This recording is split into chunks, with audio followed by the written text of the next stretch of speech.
Hi, and welcome. You're listening to the X22 Report. My name is Dave, and this is episode 1865B, and today's date is May 12th, 2019, and the title of the episode is The Entire House of Cards is About to Come Down.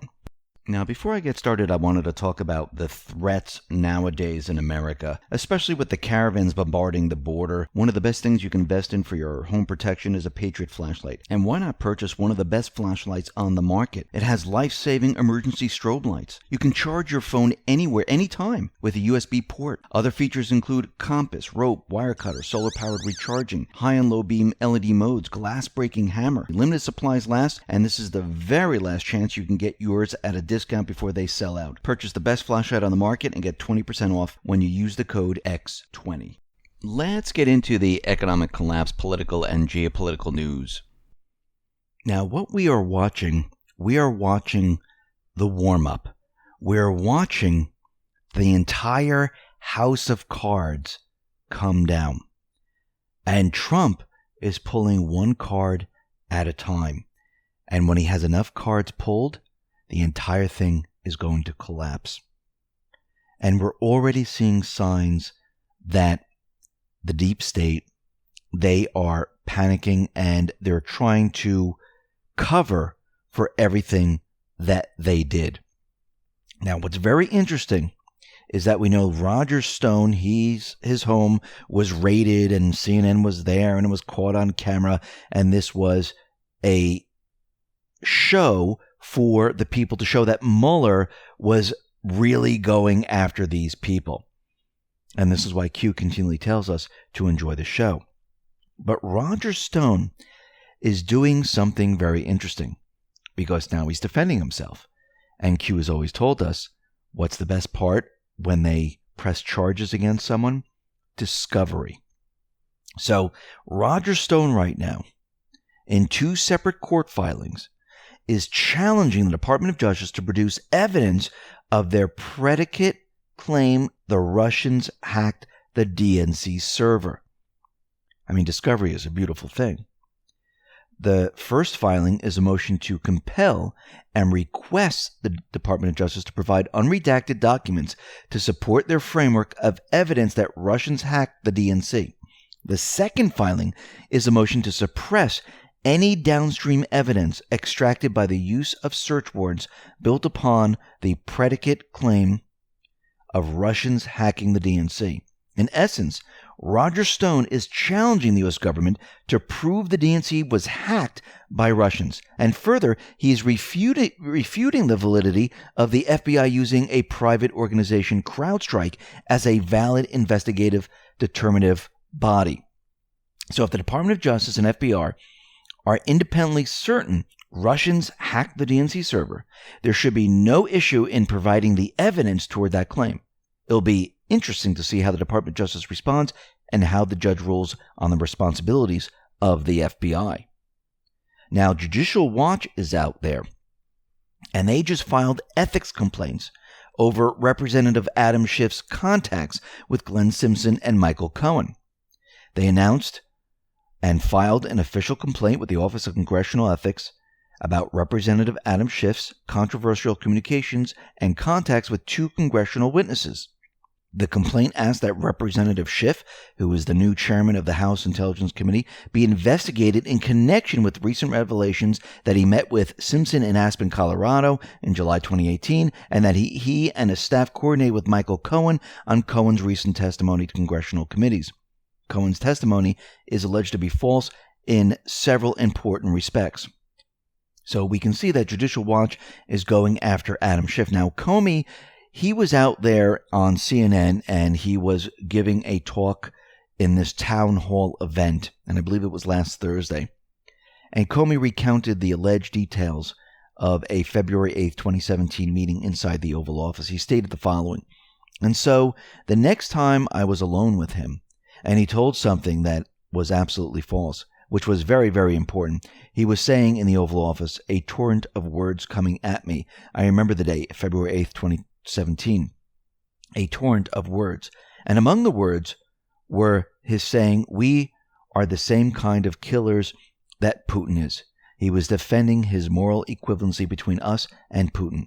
And I interrupted and said, Mr. President, no, we're not the kind of killers that Putin is. And when I said that, a shadow crossed the president's face. And the meeting was over because I just popped that cocoon he was trying to draw around us. And so I knew at that point, I went back to the FBI and said, my relationship with this man is over, and that's not a bad thing. Now, Comey, he clearly stated that he was alone with Trump in the Oval Office during that meeting, and that the meeting was over, because Comey seemed to criticize something the president said.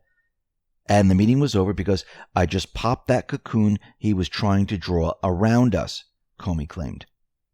In his memo on that same February 8th meeting, however, Comey says that he was not alone, but met Trump along with Reince Priebus, who served at the time as White House Chief of Staff.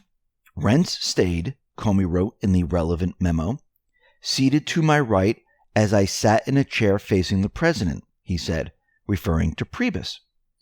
Comey never wrote in the memo that he was alone with Trump, and does not describe Priebus as leaving the February 8th meeting at any time. In fact, he wrote that Priebus tried to interject about another matter, just one paragraph before Comey describes the conversation about the Putin remarks that he talked about on CNN.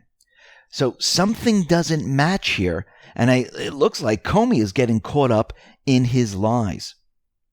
Now, Judicial Watch, they announced this Friday that they obtained 44 pages of State Department records through a court order discovery that revealed that the Obama White House was paranoid and tracking a December 2012 Freedom of Information Act request seeking documents on then Secretary of State Hillary Clinton's use of private server system shortly after the Benghazi terror attack.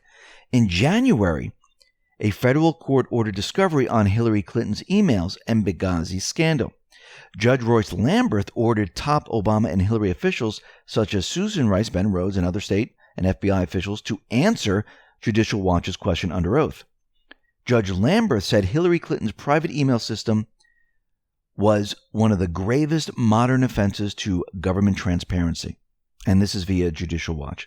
In a December 20th, 2012 email with the subject line, need to track down a Freedom of Information Act request from Crew, Cheryl L. Walter, director of the State Department's Office of Information Programs and Services, writes to IPS officials Rosemary D. Reed and Patrick D. Scholl and their assistants. White House called.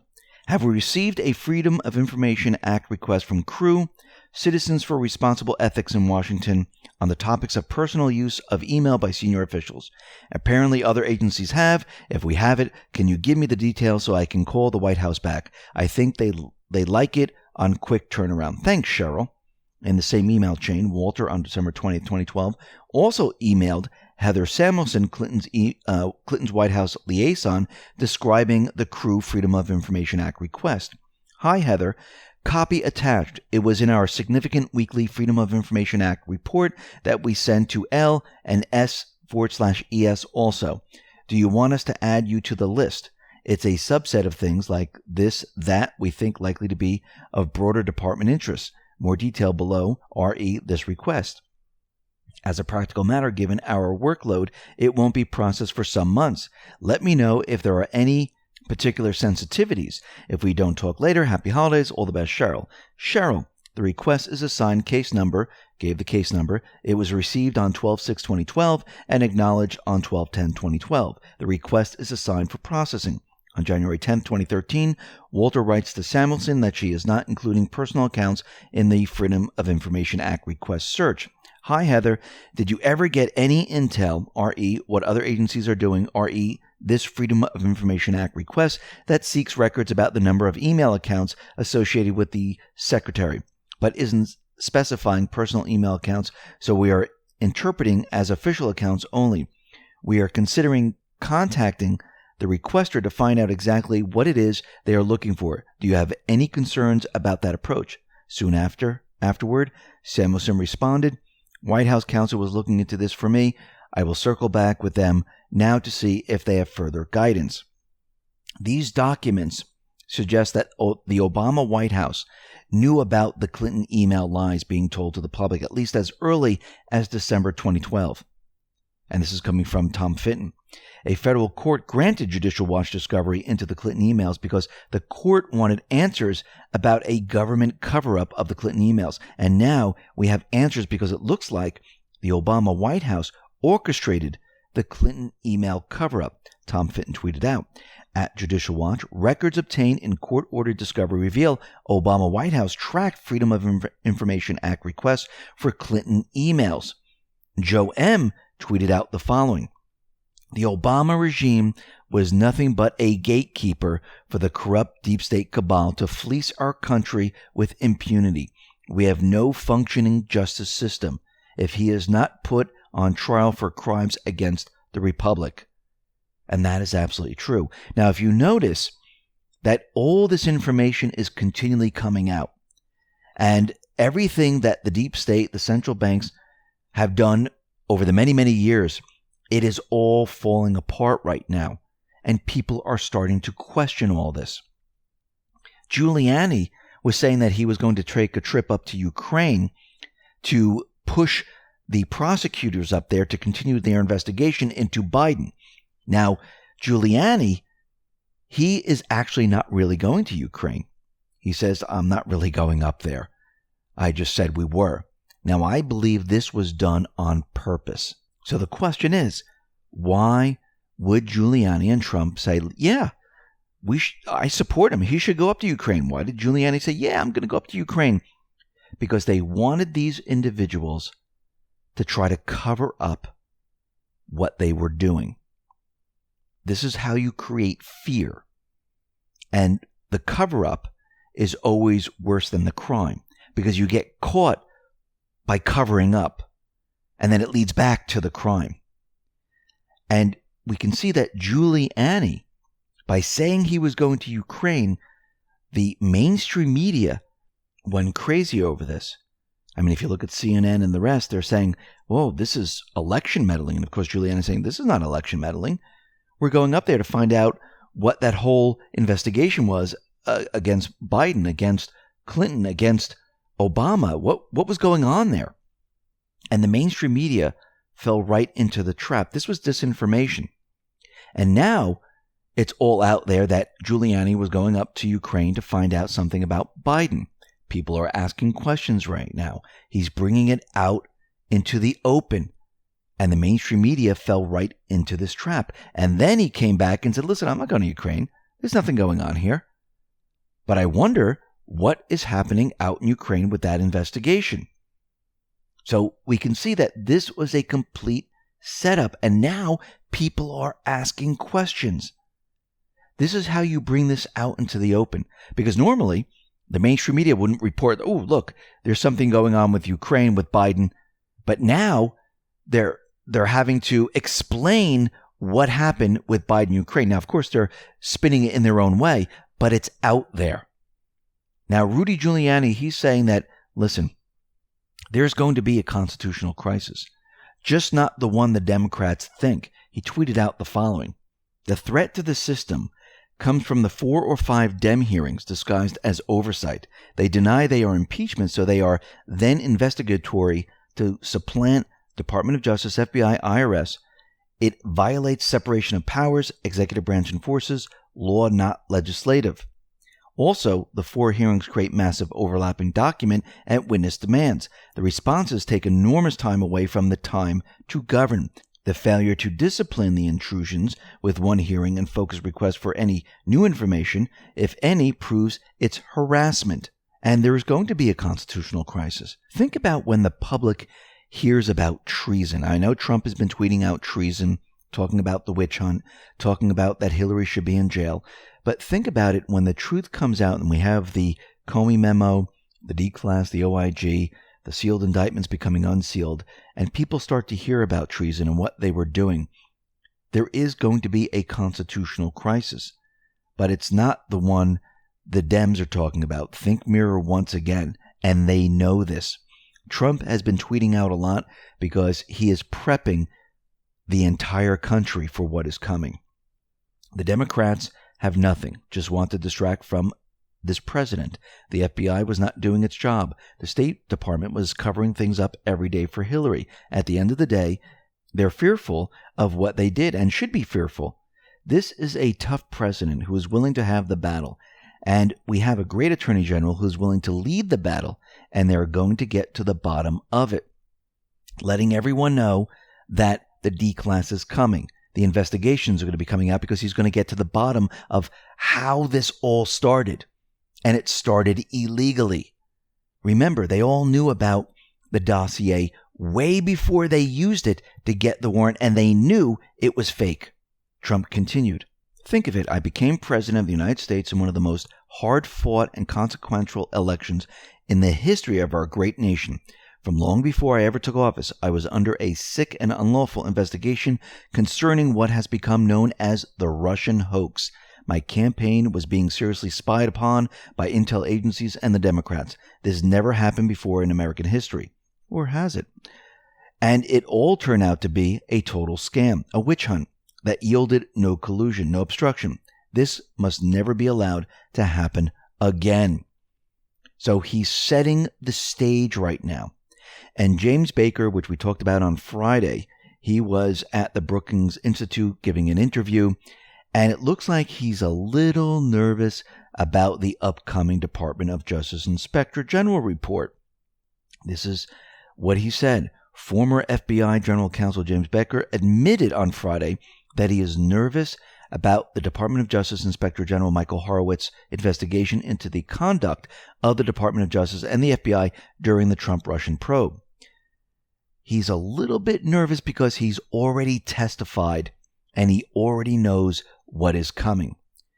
Comey tweeted out about Jim Baker, and he's using this tweet to cover his ass. He said, "This is what grace looks like," and he has down below an article that says why we didn't hate Trump. Comey is projecting, trying to get ahead of what is coming. The story is cover for the corrupt investigation into Trump. We call this damage control. Guess what's coming? Pain. Lindsey Graham is out there right now, and he sent letters to Secretary of State Mike Pompeo and the Department of Justice asking for information on communications between Kathleen Kavelic and Christopher Steele. Lindsey Graham also asked Secretary of State Pompeo to make Ms. Kavelic available for a transcribed interview. And this is what he's requesting. All documents and communications on or after May 1st, 2016 between State Department and Department of Justice employees or officials relating to Christopher Steele, the presidential campaign of Donald J. Trump, or anyone associated with the Trump campaign. The Department of Justice Inspector General Mike Horowitz consider this new information as he continues to investigate potential FISA warrant abuse.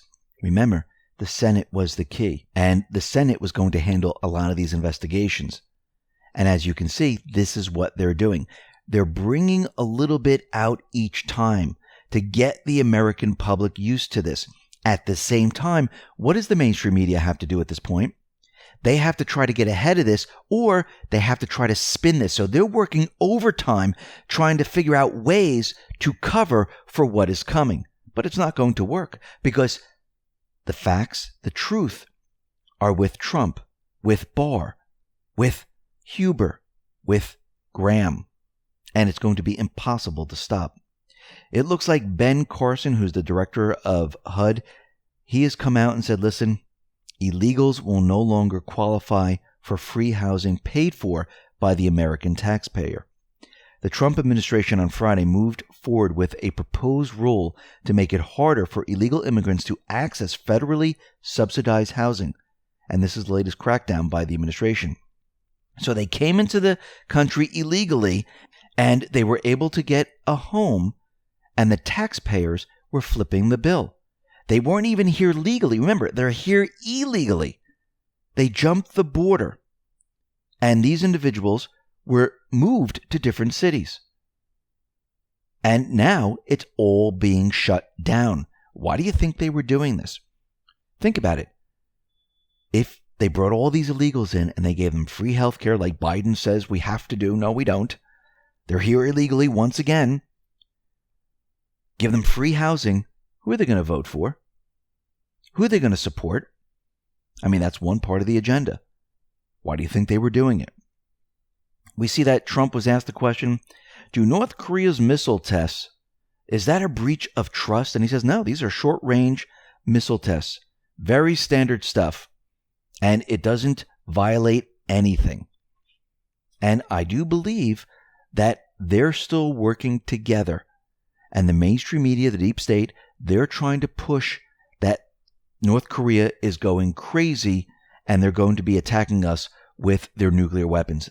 Actually, the opposite again is going to happen. This has been proven time and time again.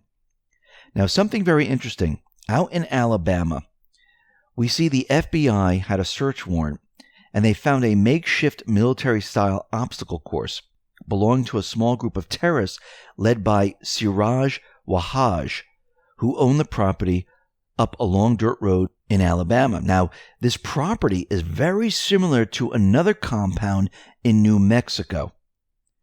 And the question we have to ask, are these compounds all around the country, and are these the insurance policy for the deep state to be used later on?